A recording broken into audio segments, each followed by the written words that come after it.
I am absolutely sick to death of seeing this on social media and seeing people teach this stuff. The dumbest thing that anyone ever did in our world was combine strength training and unstable surfaces, or just wacky shit. There is honestly no quicker way to tell the world that you didn't quite grasp foundational concepts like specificity, adaptation, or how force production works than by doing deadlifts on balance discs. So this arose from the idea that the harder something is to do, the more you'll adapt.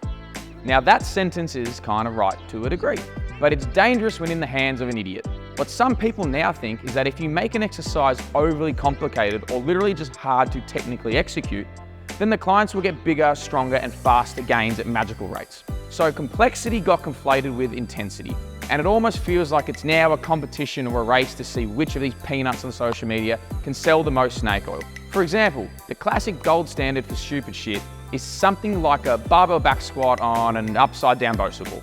And there's a few reasons why this training is warped.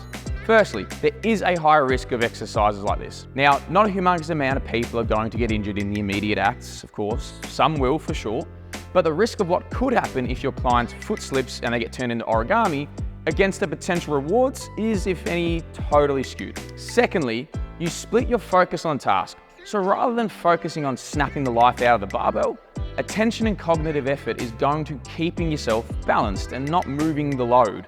So nothing gets really done properly, thus you sort of just shortchange your adaptations. Third, this inherently means that you have less physiological resources that you can dedicate to doing the thing that will get you strong or fast or powerful or whatever. That being essentially lifting heavy tin and lifting it well. So you don't actually complete anything truly heavy or fast enough for strength or power to get any adaptation.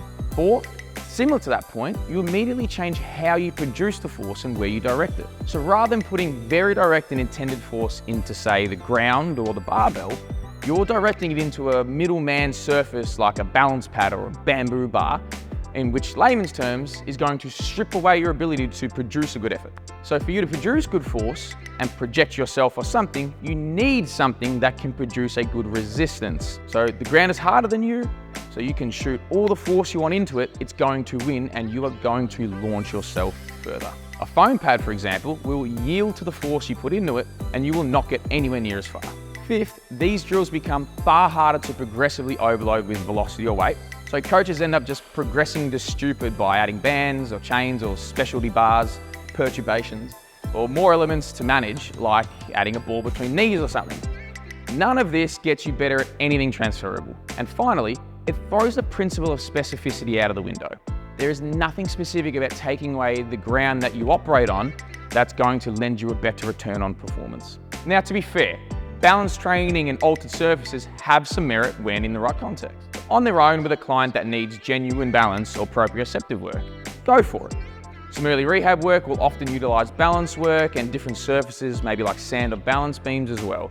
This is all fine because it's not complex for the sake of it. It serves a purpose and addresses it without the flashy stuff. Now this one was more of a personal rant than an educational piece. But if you are to take something away, it's that less is often more when it comes to how complex your drills are. Make things less complex. Try to address less adaptations at once, and often quality or intense work will require less volume than you think.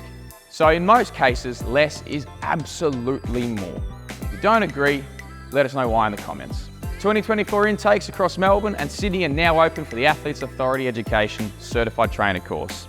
So if you or someone you know wants to get qualified or upskill, or just learn how to trim the silly fat from their program, then visit our website or DM us to find out how to get started.